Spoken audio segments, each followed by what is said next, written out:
izay mipetraka ary aventesitsika menakavy ny antsafonana ao amin'ny boke pejy faharoapolo zovy nomanana izay fahefana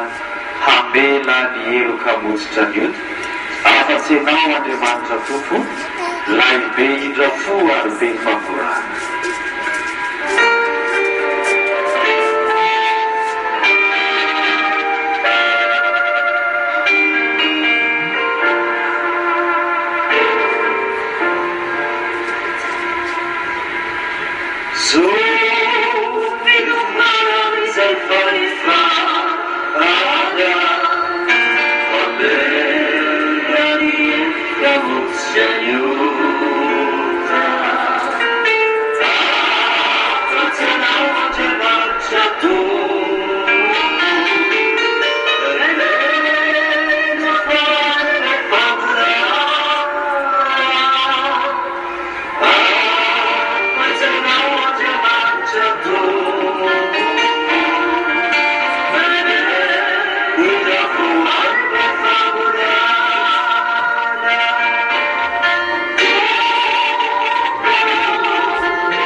Andriamanitra mahefany zavatra rehetra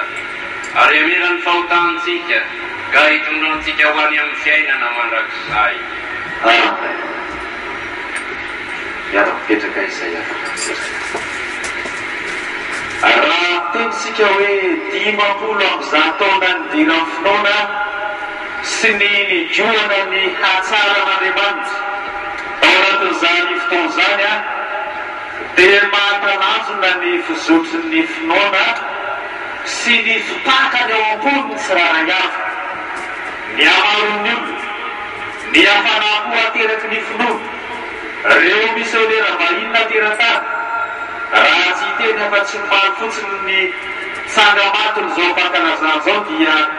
rariny hoe voninahitra tena tsy misy farany no hifanorana indrindra ao an'Andriamanitra. Jereo ny bokentsika pejy 20 zay tenintsika ankira miaraka amin'ireny distrika ny Fianarivo mandravaka ny vavaka ireto no hoe voninahitra ao an'Andriamanitra, voninahitra ny tena tsy misy farany, fiadanana ny manak'izay ho an'ny olona tsara sitrapoloana.